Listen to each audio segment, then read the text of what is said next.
Salam əziz müəllimlər, MİQ və sertifikasiya sınaqlar toplusunun 8-ci sınağına baxaq. Həqiqi sahəsi 9408 kvadrat kilometr olan bataqlığın xəttdəki sahəsi 12 kvadrat santimetrdir. Bu bataqlığın 60% qurdularsa, həmin sahədə bataqlığın sahəsi neçə kvadrat santimetr azalar? Deməli, 60% qurudulursa, deməli 60% azalar. 12-nin də 60%-i 7,2 eləyir, cavab C variantı. Doğru fikirləri müəyyən edək. Respublikamızın bir bölünsün 2 milyon miqyaslı xəritəsində onun sahəsi 866 paletka damasına uyğun gəlir.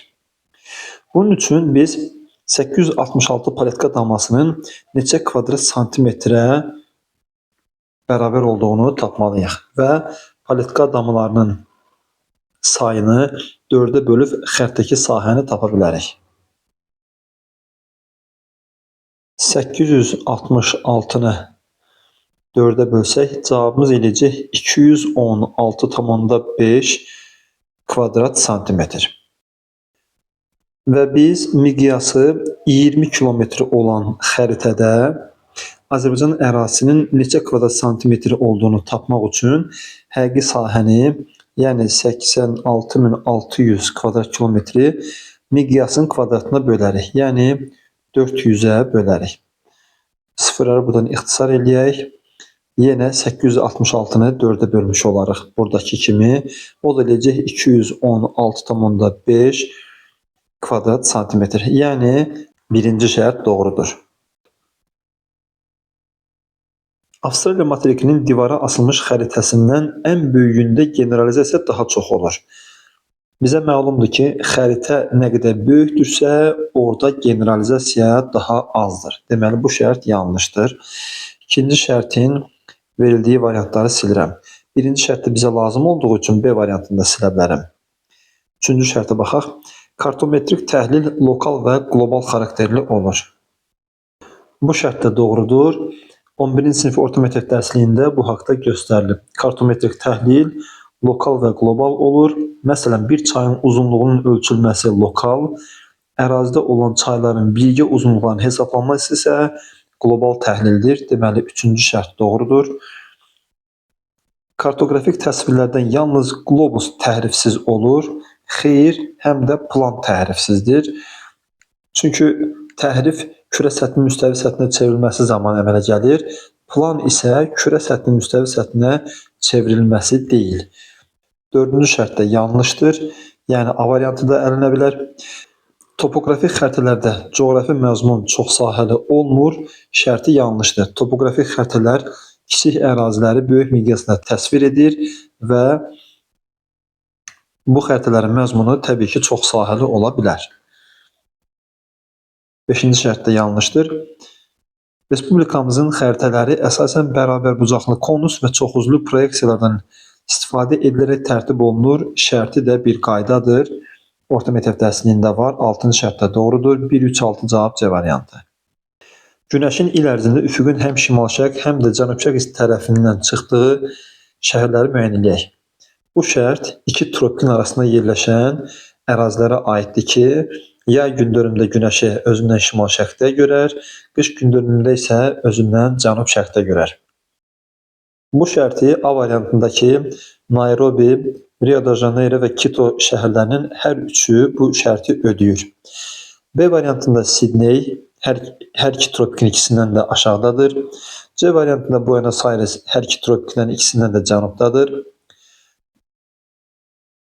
D variantında Cape Town hər iki tropikin ikisindən də cənubdadır. Və Y variantında Doha hər iki tropikin ikisindən də şimaldadır. Doğru olmayan fikirləri müəyyən edək. İki məntəqə arasında yerli vaxt fərqi 12 saatdan çox ola bilməz. Bu doğrudur.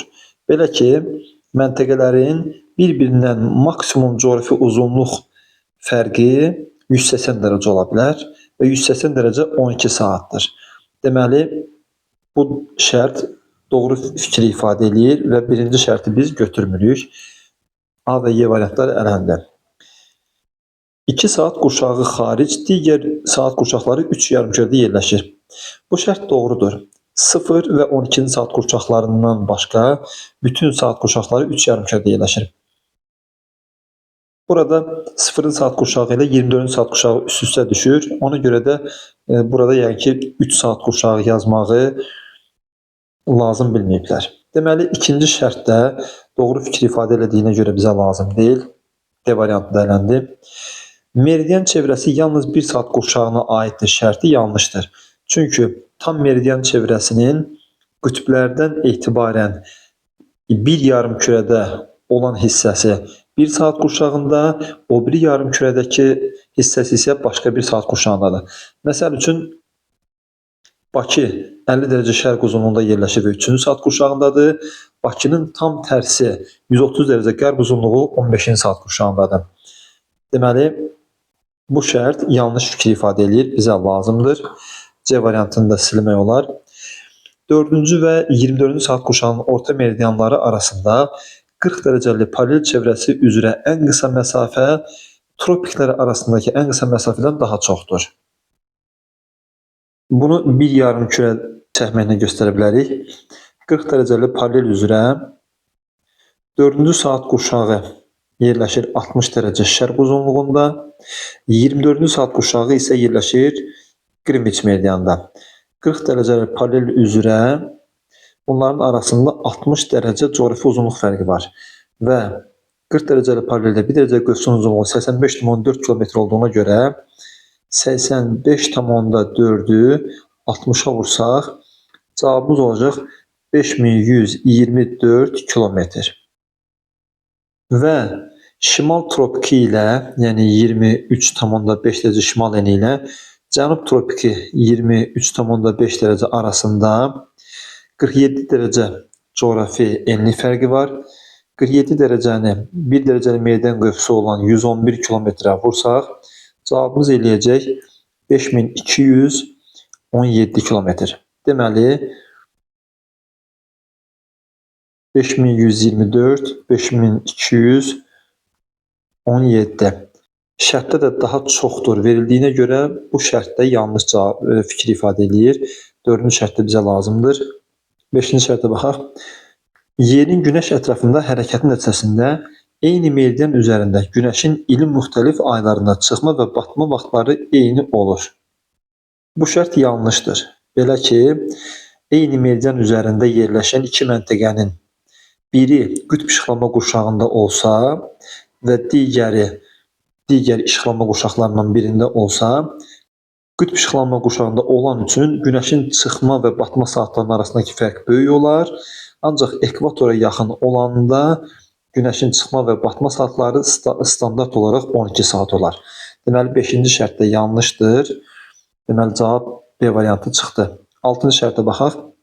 Mülayim işıqlanma qurşağında günorta vaxtı şaquli cisimlərin kölgəsi meridian istiqamətində düşür. Bu doğrudur.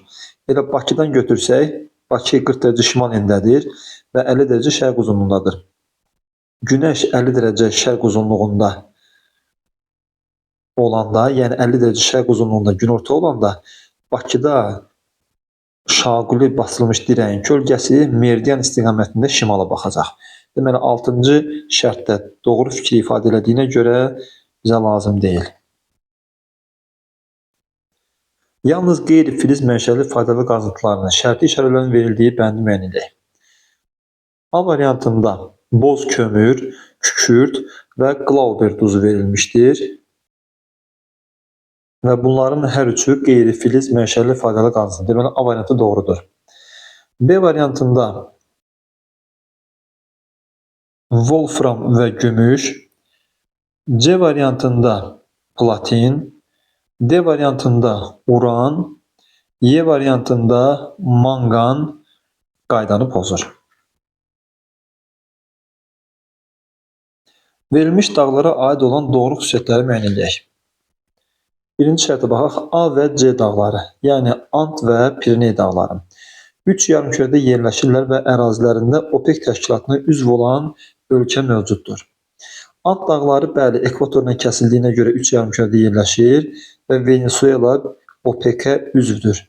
Amma Pireney dağları Fransa və İspaniya ərazisindədir 3 yarımkürədədir Qrinviçdən kəsildiyinə görə, amma bu ölkələrin heç biri, nə də oradakı yerləşən cırtdan Andorra dövləti OPEC-ə üzv deyil. Deməli, birinci şərt yanlışdır. Birinci şərtin verildiyi variantları silirəm. DF, yəni Əjdaha dağları və Skandinaviya dağları. Qədim dağlar hesab olunurlar və ərazilərində yerləşən ölkələrin əhalinin təbii artımı birinci tipi səciyyəvidir. Skandinaviya dağları Norveç, İsveçdədir, qədim dağdır və inkişaf etmiş ölkələrdə əhalinin təbii artımının birinci tipi səciyyəvidir. Ancaq Əjdaha dağları Cənubi Afrika Respublikasında yerləşir. Orada Lesotho və Svaziland kimi ölkələr də var. Onlarda əhalinin təbii artımı birinci tipi səciyyəvi deyil. İkinci şərt də yanlışdır. BY, yəni Pamir və Karpat dağları. Cavan dağlardır və fəaliyyətdə olan vulkanlar rast gəlinir. Cavan dağlardır şərti doğrudur, amma bunlarda fəaliyyətdə olan vulkan yoxdur. Üçüncü şərt də yanlışdır. Deməli, sadəcə 4, 5, 6 qalır. ACY, Ant dağları, Piriney dağları, Karpat dağları. Aid olduğu ölkələr arasında əhalinin Roman dil qrupuna mənsub olduğu ölkələr var. Ant dağları Cənubi Amerikada yerləşir və burada əhalinin tamamı Roman dil qrupundadır. Piriney dağları İspaniya və Fransanın sərhədindədir və hər iki ölkə Roman dil qrupuna aiddir. Karpat dağlarında isə Rumıniyanı misal göstərmək olar. Rumunlar da Roman dil qrupuna aiddirlər. Deməli, dördüncü şərt doğrudur. BF, yəni Pamir və Skandinaviya. Şərq yarımkürəsində yerləşirlər və ərazilərində Hind-Avropa dil ailəsinə mənsub olan xalqlar yaşayır. Pamir dağlarının bir hissəsi Tacikistana düşür və Taciklər Hind-Avropa dil ailəsinin Fars dil qrupuna aiddirlər. F, Skandinaviya dağları. Burada olan xalqlar Hind-Avropa dil ailəsinin German dil qrupuna aiddirlər. 5-ci şərt də doğrudur. A və D, yəni Ant dağları və Əjdaha dağları. Ərazisində inkişaf etməkdə olan ölkələr mövcuddur və filiz mənşəli faydalı qaynaqlarla zəngindirlər. Ant dağları Cənubi Amerikada yerləşir və oradakı bütün ölkələr inkişafda olan ölkələrdir və Ant dağları mis faydalı qaynaqlarının vətənidir. Əjdaha dağlarında Lesotho və Svaziland kimi inkişafda olan ölkələr var və Cənubi Afrika Respublikası dəmir filizi ehtiyatı ilə zəngindir. 6-cı şərt də doğrudur. Cavab D variantı. Trias-Jura Tabaşi dövrlərinə aid olan xüsusiyyətləri müəyyən edək. Bilirik ki, bu dövrlər Mezozoy erasının dövrləridir. Bu dövrlərdə yaranan dağlara Cənub yarımkürəsində rast gəlinmir. Dünyanın iltasifli havaları və geoloji quruluş xəritəsinə baxsaq görərik ki, Mezozoy və ya Kimmer qırışıqlığı yaşıl rəngdə verilib və bu rəngdə Cənub yarımkürəsində heç bir yer qeydə alınmayıb. Deməli, birinci şərt doğrudur. Birinci şərtin verilmədiyi variantları silirəm. Kunlun dağları və Tibet yaylasının bir hissəsi bu dövrdə yaranmışdır. Bu şərt də doğrudur. Eyni rənglə həmin əraziləri görmək olar. İkinci şərt də doğrudursa A variantını da silərik. Respublikamızda bu dövrdə yaranmış dağlar mövcuddur. Şərti yanlışdır. Böyük Qafqaz və Kiçik Qafqaz dağları Mezozoy yaşlı süxurlarla örtülü ola bilərlər, amma onlar Mezozoy dövründə formalaşmayıblar. Verxoyansk və Böyük Xinqan dağlarının cənub hissələri bu dövrdə yaranmışdır. Şərti yanlışdır. Verxoyansk dağları doğrudur, amma Böyük Xinqan dağları Mezozoyda formalaşmayıb. Dördüncü şərt də yanlış olduğuna görə C variantını da silirik. Latın Amerikası regionunda yerləşən ölkələrdən bir neçəsinin ərazisində bu dövrdə formalaşan relyef vahidləri mövcuddur. Meksikanın ərazisində olan Meksika yaylası Mezozoy yaşlı ərazidir. Deməli, bu şərt doğrudur. Deməli, 5-ci şərt də doğrudur. Y variantı. Bu dövrdə yaranan dağlar yalnız Şərq yarımkürəsində rast gəlinir. Şərti də elə Kordilyer dağları ilə təkzib olunur. Hansı şəhərdə 22 iyun tarixində günorta vaxtı şaqlı basılmış dirəyin kölgəsinin uzunluğu dirəyin öz uzunluğuna daha yaxındır? Bilirik ki, dirəyin kölgəsinin uzunluğunun öz uzunluğuna bərabər olması Günəşin zenitdə olduğu coğrafi enliklə dirəyin basdırıldığı coğrafi enliyin arasında 45 dərəcə coğrafi enliyin olmasına işarədir. Yəni Günəş 22 iyun tarixində şimal tropikində zenitdədir və şimal tropikindən 45 dərəcə cənubda olmaq 21,5 dərəcə cənub enliyində olmaq deməkdir. Bu şərti də yalnızca Rio de Janeiro şəhəri ödəyir. Cavab D variantı. Ömər aşırımının Zod aşırımı ilə fərqli, biçənek aşırımı ilə oxşar əlamətləri müəyyən edək. Dağ-tundra iqlimi hakimdir. Ömər aşırımı Murov dağ silsiləsində hal-hazırda burada 9 rəqəmi ilə verilən dağ-tundra iqlimindədir.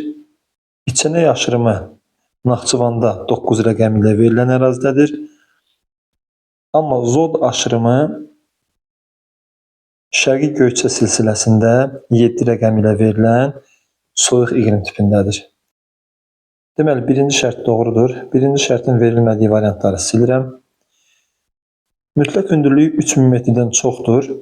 Biçənek aşırımının hündürlüyü 2346 metrdir. Ömər aşırımı 3261 metrdir. Zod aşırımı 2365 metrdir. Deməli, bu doğru cavab deyil. Vulkanogen çökmə suxurlar rast gəlinir. Azərbaycan geoloji xəritəsinə baxsaq, görərik ki, belə V hərfləri ilə vulkanogen çökmə suxurlar qeyd olunub. Hər üçündə də var. Üçüncü şərt də yanlışdır. 4-ə baxaq. Dağ-çəmən torpaqları üstünlük təşkil edir. Azərbaycanın torpaqları xəritəsindən görürük ki, Murov dağ silsiləsində yerləşən Ömər aşırımı və Zəngəzur silsiləsində olan biçənek aşırımının hər ikisində 1 rəqəmi ilə verilən dağ-çəmən torpaqlarıdır. Xəritədən də göründüyü qədər hər 3 aşırımda dağ-çəmən torpaqları üstünlük təşkil edir. 4-cü şərt də yanlışdır. Yüksək dağlığın subnival landşaftı yayılmışdır. Azərbaycanın landşaftları xəritəsindən görürük ki, Ömər və biçənek aşırımlarında yüksək dağlığın subnival nival landşaftı qeyd olunub. Ancaq Zod aşırımında 2 rəqəmi ilə verilən yüksək dağlığın çəmən landşaftı, alp və subalp çəmənliyi göstərilib. Deməli, 5-ci şərt də doğrudur. Cavab E variantı. Doğru olmayan fikirləri müəyyən edək. Respublikamızda ən böyük Kars mağarası Qarabağın Tuğ çökəkliyində yerləşir. Bu doğrudur. Azıq mağarası Tuğ çökəkliyindədir. Birinci şərt doğru olduğuna görə götürmürük. Doğru fikri ifadə edildiyinə görə. Lənkəran və Samur Dəvəçi ovalıqlarında abrazyon düzənliklər mövcuddur. Şərti doğrudur. Abraziya dalğaların fəaliyyətidir və dəniz tərəfindən formalaşdırılan düzənliklər burada mövcuddur. İkinci şərtdə doğru fikri ifadə edildiyinə görə götürmürük. Talış dağ sisteminin ən hündür silsiləsi Peştəsərdir. Şərti yanlışdır. Belə ki, Talış dağ sisteminin ən hündür silsiləsi elə Talış silsiləsidir. Üçüncü şərti yanlış olduğuna görə götürürük. Respublikamızın yüksək dağlıq ərazilərində Tabaşir, orta dağlığında isə Yura dövrünün çöküntüləri üstün təşkil edir. Fikri yanlışdır. Bilirik ki, hündürlüyə doğru getdikcə suxurların yaşı artmalıdır. Biz burada Tabaşir Yura deyil, Yura Tabaşir götürərdik. Deməli, 4-cü şərtdə yanlış fikri ifadə edildiyinə görə bizə lazımdır. Deməli, A variantda silinə bilər. Zəfər zirvəsinin hündürlüyünə görə Respublikamızda yalnız Bazardüzü və Şahdağ zirvələrindən geri qalır şərtdə yanlışdır. Çünki Şahdağ zirvəsi 4243 metrdir. Zəfər isə 4301 metrdən Bazardüzündən sonra ikincidir. Deməli, 5-ci şərtdə səhv fikir ifadə edildiyinə görə bizə lazımdır. B variantı doğrudur. Aşınma prosesləri davamsız suxurlardan təşkil olunmuş. Böyük Qafqaz dağlarında daha intensivdir. Şərti doğrudur. Ən çox sürüşmə hadisəsi elə Böyük Qafqaz dağlarında gedir. Doğru fikirləri müəyyən edək. Daimi küləklərin hərəkət istiqamətinin formalaşması yerin günəş ətrafında hərəkətindən asılıdır.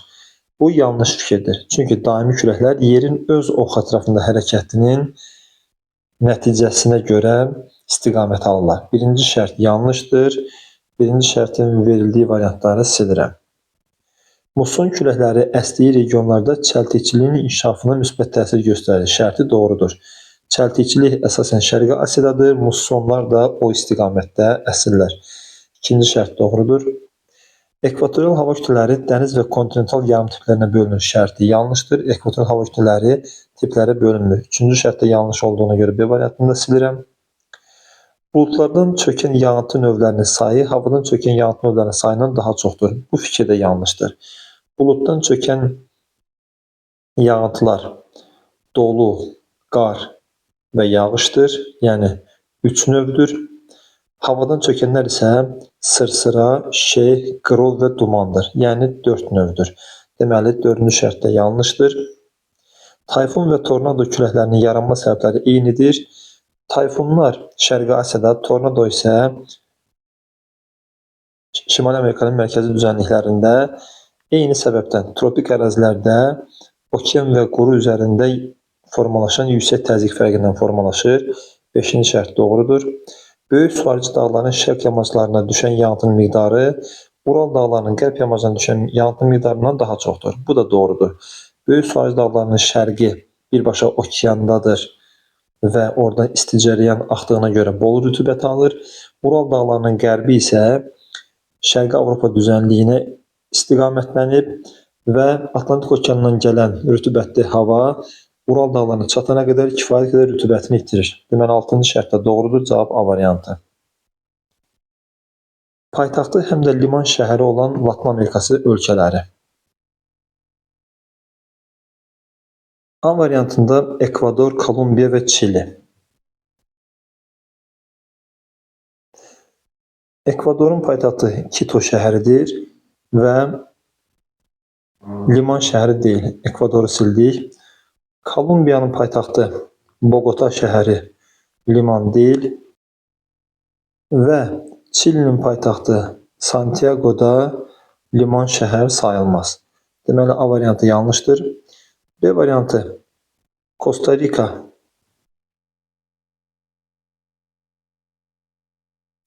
Costa Rica'nın paytaxtı San Jose liman şəhər deyil. Guatemala'nın paytaxtı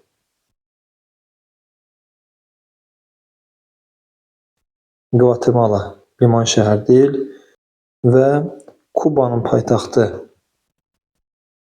Havana liman şəhərdir.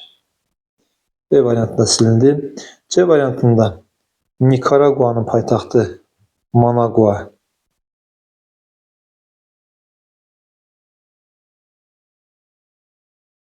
liman şəhər deyil. Peru'nun paytaxtı Lima liman şəhərdir. Salvadorun paytaxtı San Salvador liman şəhər deyil. C variantında eləndi.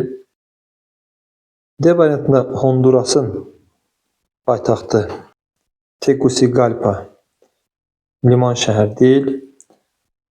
Panamanın paytaxtı Panama liman şəhərdir. Meksikanın paytaxtı Mexico şəhəri olması lazım idi.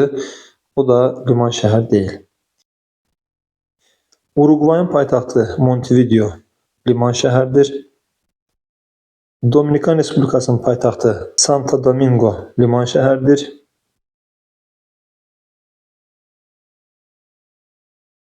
Haitinin paytaxtı Port-au-Prince liman şəhərdir. Cavab Y variantı. Cədvələ əsasən hansı məntəqələrdə havanın soyumasının daha sürətli baş verəcəyini müəyyən edək. Əvvəlcə bu havaların nisbi rütubətini hesablayaq. Doyma həddi 9 qram olan havanın faktiki su buxarı 7 qramdırsa bu 77% rütubət deməkdir. İkincidə 64%, üçüncüdə 80%, dördüncüdə 90%, 5-cidə 63% və 6-cıda 25%. Və belə bir fikir də məlumdur ki, havada rütubət nə qədər azdırsa, yəni istilik tutumu böyük olan suyun miqdarı nə qədər azdırsa, hava o qədər tez isinər və tez soyuyar. Və yaxud da digər ifadə ilə desək, quru hava tez soyuyar və tez isinər. Burada nisbi rütubəti daha az olan 2, 5 və 6 rəqəmləri ilə verilən hava kütlələri daha sürətlə soyuyar. Cavab C variantı.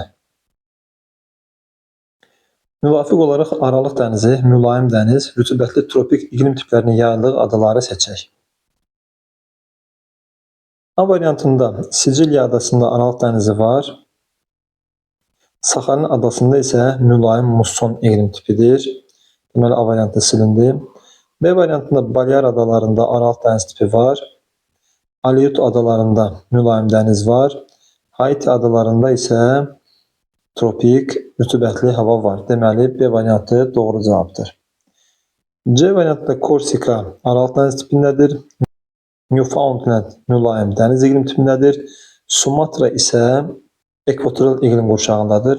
C variantı da silinər.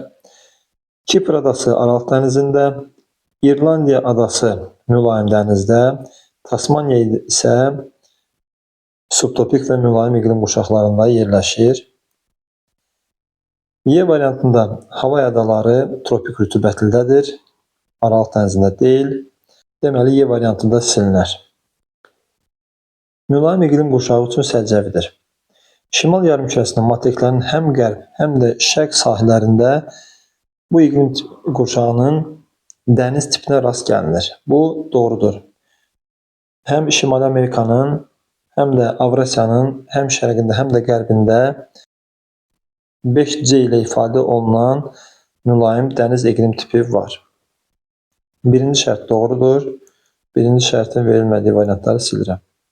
Şimal yarımkürəsində yalnız mülayim işıqlama qurşağında rast gəlinir. Şərti yanlışdır. Çünki Skandinaviya yarımadası qütb dairəsi ilə kəsilir və onun kəsildiyi yerdə mülayim iqlim qurşağı var. İkinci şərt yanlışdır. Bu iqlim qurşağının yaranmasına səbəb olan hava kütlələri Afrikada müşahidə edilmir şərti yanlışdır. Çünki Afrikada subtropik iqlim qurşağı var və mülayim hava kütlələri qış aylarında subtropik iqlim qurşağına təsir edirlər. Üçüncü şərt də yanlışdır. Bu iqlim qurşağının yayıldığı ərazilərdə donan dənizlərə rast gəlinir. Baltik və Oxot dənizi kimi dənizlər mülayim iqlim qurşağında yerləşir və qışda donurlar. Dördüncü şərt doğrudur. Azərbaycan ərazisinin yarıdan çoxunda müşahidə edilir şərti yanlışdır. Sadəcə Quba Xaçma zonasında 30% qədər bir ərazidə mülayim iqlim qurşağı var. Bu iqlim qurşağının formalaşdığı ərazilərdə yerləşən səhralarda yanvar ayının orta temperaturu 0 dərəcə Selsidən aşağı olur şərti doğrudur. Misal üçün Qobi səhrası mülayim iqlim qurşağında yerləşir və ora kəskin kontinentaldır. 6-cı şərt də doğrudur. 1, 4, 6. Cədvəldə verilən çaylardan hansılarının yerlərini dəyişsək, onların uzunluqlarının artmasına görə düzgün sırasını müəyyən etmək olar. Qusarçayın uzunluğu 106 km, Arpaçayın uzunluğu 128 km, Pirsaatın uzunluğu 202 km, Tərtər çayın uzunluğu 200 km və Bolqar çayın uzunluğu 134 km-dir.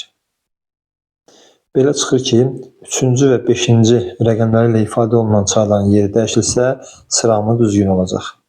Xəritə sxemaya əsasən eyni iqlim yarım tipində yerləşən əraziləri müəyyən edək. 1 rəqəmi ilə yayı qura keçən soyuq iqlim, 2 rəqəmi ilə qışı qura keçən mülayim isti iqlim, 3 rəqəmi ilə qışı qura keçən mülayim isti iqlim, 4 rəqəmi ilə qışı qura keçən soyuq iqlim, 5 rəqəmi ilə rütubəti bərabər payında mülayim isti iqlim, 6 rəqəmi ilə yayı qura keçən mülayim isti iqlim göstərilir. Yəni burada 2 və 3 rəqəmləri ilə göstərilən ərazilər eyni iqlim yarımtipindədirlər. Cavab Y variantı. Doğru fikirləri müəyyən edək. Okean suyunda şəffaflıq diametri 30 sm olan gümüşü rəngli lövhənin göründüyü məsafəyə görə təyin edilir. Şərti doğrudur. Birinci şərtin verilmədiyi variantları silirəm. Okeanda 3000-4000 metrdən dərində okean suyunun temperaturu 2-3 dərəcədən çox olmur şərti də doğrudur. İkinci şərtin verilmədiyi variantları da silirik. Eyni enliklərdə yerləşən isti cərəyanların duzluğu soyuq okean cərəyanlara müqayisədə daha az olur şərti yanlışdır. Çünki isti cərəyanlar daha isti ərazilərdən, duzluğu daha çox olan ərazilərdən gəlir və soyuq cərəyanlar daha soyuq və duzluğu nisbətən az olan ərazilərdən gəlir. Üçüncü şərt yanlışdır. Atlantik okeanı ekvatoral və tropik enliklərdə geniş yer tutduğundan suyun orta temperaturuna görə ən isti okeandır şərti yanlışdır. Çünki geniş yer tutmur və ən isti okean da Atlantik yox, Sakit okeandır. Okeanlarda mərcan rifləri sahilə yaxın, atollar isə aypara şəkildə olub, daxili hissələrdə yerləşir şərti doğrudur. Deməli, B variantı doğrudur. Kurosiyor cərəyanı passat küləklərinin təsiri ilə hərəkət edir. Kurosiyor cərəyanı şimal-şərqə doğru gedir. Passat küləkləri isə cənub-qərbə doğru. 6-cı şərtdə yanlışdır. Eyler-Venn diaqramını tamamlamayan bəndi müəyyən edək. Limpopo və Zambezi. Zimbabvenin sərhədlərindən axırlar. Xəritədən də gördüyümüz qədər Limpopo çayı Zimbabvenin cənub sərhəddi boyu, Zambezi çayı isə şimal sərhəddi boyu müəyyən ərazidə sərhəd təşkil edir. Deməli, A variantı şərti tamamladığı üçün götürmürük. Mənsəbləri Mozambik Respublikasının ərazisindədir. Hər ikisinin mənsəbi Mozambik Respublikasının ərazisindədir. Ona görə B variantını da götürmürük. Hövzələri iki işıqlama quşağında yerləşir. Limpopo çayı tropik xətti kəsdiyinə görə iki işıqlama quşağında yerləşir. Amma Zambezi çayı sadəcə tropik işıqlama quşağında yerləşir. Deməli, C şərti, C variantı diaqramı tamamlamayan bənddir. Hind okean hövzəsinə aidlər şərti hər ikisinə aiddir. Suvarmada istifadə olunan şərti hər ikisinə aiddir. Xəritə sxemə əsasən rəqəmlərə müvafiq gələn adaları müəyyən edək. 1 rəqəmi ilə Şpitsbergen adaları, 2 rəqəmi ilə Frans İosif torpağı, 3 rəqəmi ilə Severnaya Zemlya, 4 rəqəmi ilə Novaya Zemlya adası göstərilib. Yəni, A variantı doğru variantdır. Cədvələ əsasən doğru olmayan sıraları müəyyən edək. Qızılırmaq çayı Qara dənizə tökülür və doğru fikir olduğu üçün götürmürük. Birinci şərtin verildiyi variantları silirəm. Zambezi çayı Mozambik boğazına tökülür. Doğru fikir olduğu üçün götürmürük. Senegal çayı birbaşa Atlantik okeanına töküldüyünə görə, burada isə körfəz verildiyinə görə götürürük. Hind çayı birbaşa okeana deyil, Ərəbistan dənizə töküldüyünə görə götürürük. Daugava çayı Riga körfəzinə tökülür və burada körfəz verildiyinə görə götürmürük. Ebro çayı İspaniya ərazisindən Aral dənizinə tökülür. Burada isə birbaşa okean verilib, yanlış fikir ifadə edildiyinə görə götürürük. Cavab D variantı. Həmsərhəd olduğu bütün qonşu ölkələrinin dünya okeana birbaşa çıxışı olduğu Afrika ölkələri. A variantında görürük ki, Gabonun ətrafında olan Ekvatoral Qvineya, Kamerun və Kongonun hər üçünün dünya okeanına birbaşa çıxışı var. Liberiyanın qonşuluğunda olan Sierra Leone, Qvineya və Côte d'Ivoire ölkələrinin hər üçünün okeana birbaşa çıxışı var. Eswatini ölkəsinin sərhədlərində olan Mozambik və Cənubi Afrika Respublikasının hər ikisinin dünya okeanına birbaşa çıxışı var. Yəni cavab A variantı.